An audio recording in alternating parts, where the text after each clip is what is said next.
the risk of kind of being a cartoon caricature of myself, I have 5 copies of the same book in 5 different languages. I mean, I have some other copies of this book, Le Petit Prince, The Little Prince, in a digital form in other languages, but these are just my physical copies of this book. And so when I look at my stack of different copies of The Little Prince, I can't help but notice the titles are different. Hello, comrades. Today we are talking about translation and the difficulty of translating.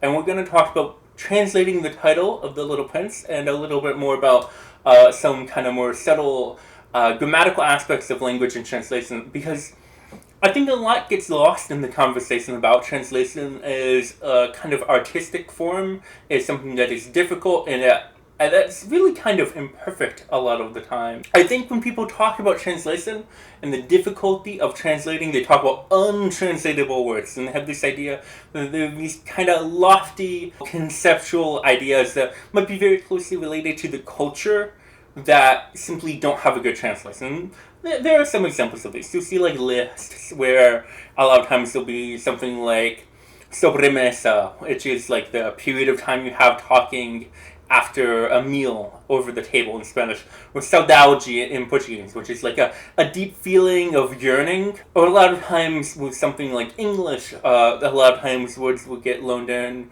like nerd. That's a real kind of thing. It's really tied into a culture. Like, what is a nerd? It's someone who studies a lot and likes comic book heroes, and imagine trying to explain to someone who like comes from a culture without that concept what this is, what you're trying to describe. It's very difficult. Even something like awkward, I find, is very difficult to translate into other languages. So those words do exist. That's true. That's a true difficulty of translation. But I want to talk about the title of Le Petit Prince because it's so simple, and even something so simple, these 3 words. We'll talk about that more in a minute. It's hard to translate, and you can't do it perfectly. You have to add in other things, and you have to take out some things that get lost. So this is Le Petit Prince. In English, it's The Little Prince. I don't have a copy in English, I'm sorry, but it's The Little Prince in English. If it turns out I'm wrong about that, and the actual title is something different, and I've been misremembering, we're just going to pretend it's The Little Prince, because it just easily could have been The Little Prince. And so you might think it corresponds pretty well. We have the, le, petit, little, prince. It's basically the same thing. A cool thing, I was going to talk about how we lost the gender in English.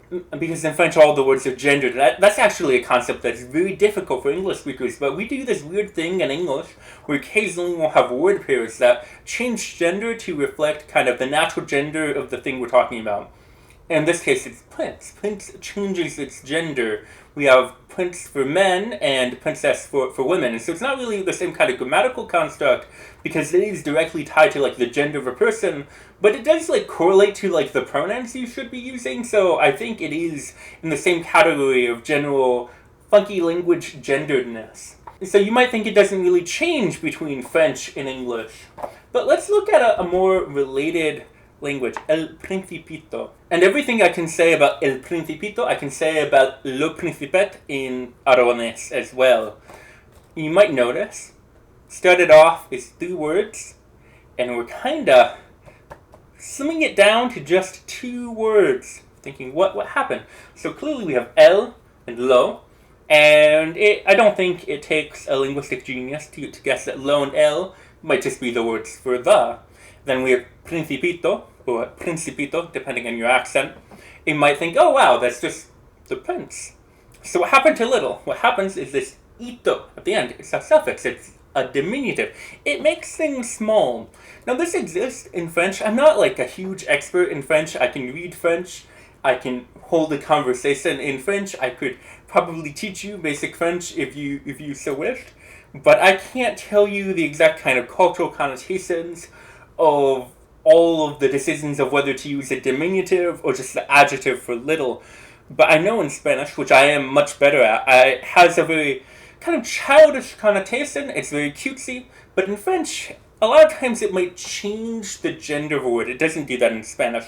So maybe it doesn't sound natural in French, and you'd have to make it more of a feminine word, and that sounds weird.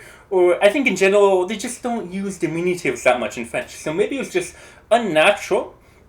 And so in Spanish, and Aragonese in this case, we really have a bifurcated path where we have to choose to use the adjective or the suffix, the diminutive suffix. And if we use the diminutive, it might make it sound more cutesy and childish than it does in French.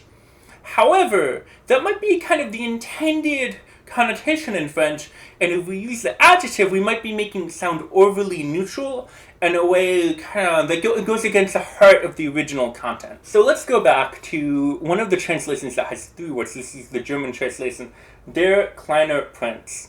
And so German also has diminutives. So it could have been das Prinzchen, would have been just the little prince. That's a word. It's used in kind of some German kid stories. So I don't know why it wasn't used in German if it was used in Spanish. Maybe they thought they were being closer to the original intent of the French, because in French it's just those 3 words and they don't use the diminutive. Or maybe they thought it would kind of change the connotation, because German has a similar thing where the gender of the word can change if it's a diminutive. All the German diminutive words are neuter, because German has 3 genders, has masculine, feminine, and neuter, which French doesn't have. So you see this with das Mädchen. So Mädchen means girl, but it's a little girl. And so it's a neuter word. So the grammatical gender is neuter, but the natural gender of the word we're talking about is feminine. We're talking about a woman, or someone of the female sex. But here, we're treating it as a neuter noun within the context of German grammar. And maybe they wanted to avoid that because they wanted to avoid... I don't know, maybe they just wanted to keep kind of a masculine connotation with their kleiner Prinz. I'm not sure, because Prince also just has a natural gendered meaning in German, just as it does in English. But there's another reason, if we go back to Spanish, why it might have been El Principito. This is El Principito. That's 5 syllables. That's a long title. The original, Le Petit Prince and Der kleine Prince, the Little Prince, those are just 4. So adding a syllable, but taking a word away. And we had kept this as 3 words. El Pequeño Príncipe, that might have just been too long. Maybe they wanted a shorter title to have the right rhythm, to have the right oomph, to make it memorable, to make it feel right, because the title isn't just what the word means, it's how you say it, how long it takes, the rhythm when you say it, and the feeling of the words together. What about this one, our Mr. one? This is Latin. The translation, Regulus. Okay, so we started off with 3 words. We've now just smacked it down to 1 word. So we started off with 3 words, we're smacking all the way down to 1 word. Why? What are we doing? So before we got rid of the adjective little, made it a suffix. We're doing the same thing with the ulus ending. It's actually a nominative ending, but that's a whole other thing we're adding in, and I don't want to make this overly complicated. Just know that in the German and Latin translation, there's another thing, the nominative case, which is this grammatical concept that we're adding into our title. So we're missing the word the. There's no ile, le, something like that. It's Regulus. So it's just little, you'd think prince, but there's no good Latin word for prince. You can say like princeps, which has a lot of meanings. It can be like the first citizen, the first person. It can be the prince. But Regulus actually is the little king, the kinglet. This is a diminutive we do have in English that comes from French. So it's the kinglet, which could be the prince, the little king, but I don't think you could really interpret it as the little prince. So if someone translated Le Petit Prince into Latin Regulus, and then translated Regulus into English, they would have like the little king, and we just lost like a whole lot of the meaning there. I think there's a big difference between writing a book about the little king and the little prince. So those aren't the same thing. So let's talk about that article. The Latin doesn't have a word for the. But there is a word that became the from Latin. It's ile. And it was a little stronger. This is where the word for the in a lot of Romance languages come from. So ile became el, it became le, I think it became lo, it became a lot of different words. And so if we look at another book translated into Latin from English, we have Habitus Ille, the Hobbit. They wanted that Ille. They thought it wasn't good enough to just have the Hobbit. So when we're translating this book into Latin, we're really stuck where we're looking at this bifurcated path where we can have this other word that's not quite an article, but sounds a little stronger, but keeps it as adding in that separate word for the title. Or we could just drop it off. And you have to wonder about the guy who wrote this, Antoine de Saint-Exupéry, what he was thinking, because he spent hours of his life writing this book. How much time did he spend just thinking about the title? Because The Little Prince, but he could have just named it Little Prince, and you have to pause and think, what would the difference be if that had been the title? And so we're translating this back into English from Latin.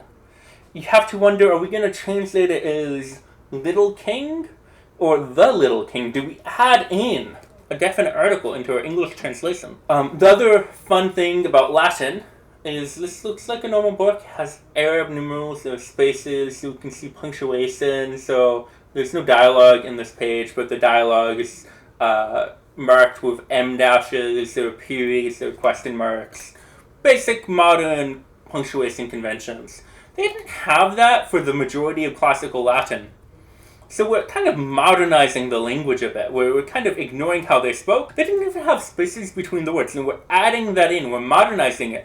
But we're not going all the way, because in Latin there's a distinction between long vowels and short vowels, which they completely ignored, because I don't know, it's their language. But now, for a lot of times, especially for more kind of didactic materials, when we're talking about learning Latin, we mark the vowels that are long so that we can learn to pronounce them correctly. And so this person could have just marked all of the long vowels, or marked all of the short vowels, or marked both, and kind of kept the 10-syllable system. But now, when you're reading this, if you want to read it correctly with the classical Latin pronunciation, you have to memorize which vowels are long and which ones are short on every word. And so that's just this writing feature you have to choose when you're translating to Latin. Another cool thing is that had Arab numerals, so the Habitus Ille, is translated into Latin.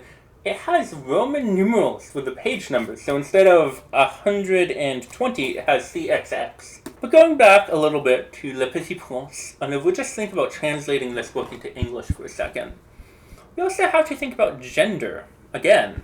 Not just for the title, but for everything, because in French, everything has gender. The Little Prince, he's obviously, he's a guy, he's masculine, he's a little boy, and there's a rose.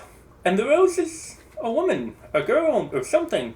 Very feminine. Uses feminine pronouns. The word rose is a feminine word in French.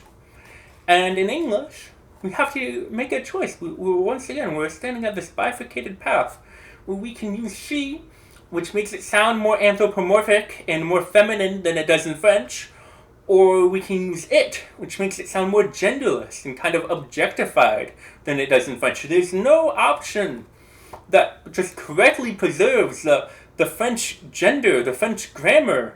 We're just stuck choosing between imperfect options, and we have to come up with our own creative and artistic intent. And we have to kind of really think about this. Imagine translating this into another language. There are a lot of cultural associations with roses and flowers and femininity, I think, in European cultures, and it's obviously it's there in the language as well.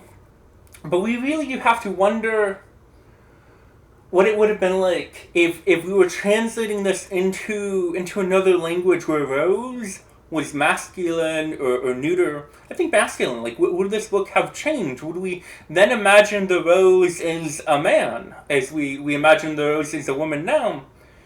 And does that change the spirit and the nature of this book? And so I really love kind of doing these deep dives into just these small things about language and translation and how meaning gets lost, and not just lost but added in. When you're making a translation, it's not like it's a filter where you lose things. People talk about things getting lost in translation, and I think, ironically, things get lost in translation with that phrase. It's about adding things. It's about adapting it. So things get lost and then they get added back in, and I think that's That's the important thing when we don't really think about this. I've been seeing a lot of things with like automatic translation, or people who really don't understand the value of translation, the difficulty of translation, or even what it is on a basic level. So I think it is important to kind of explore this. Even if you don't speak other languages, even if you don't have experience translating, just to think about this a bit, to really kind of understand how the world works, because so much of the world is translated these days, and a lot of that translation is getting done thoughtlessly. It's getting done as cheaply as possible. It's getting done automatically. And there is so much that is lost there. And I think as people in a more and more globalized society, a more international society, have to contend with this. We have to think about this. We have to think about how things do change in translation in terms of what we say and how that will then get changed. But also when we're consuming content, how that might have been changed, and the effort or lack thereof that might have gone into that, and how it might affect everything. But if you feel like you learned something, drop me a like. And if you'd like to hear me talk about a book, about words and the meaning of words, you can do that over here. If you'd like to hear me talk about books and other language things, you should subscribe. I've been thinking about I've been making a video about the word thou for a while now, and hopefully that will be out soon. So you can subscribe and hit the bell for that, and good night, good day, good potato.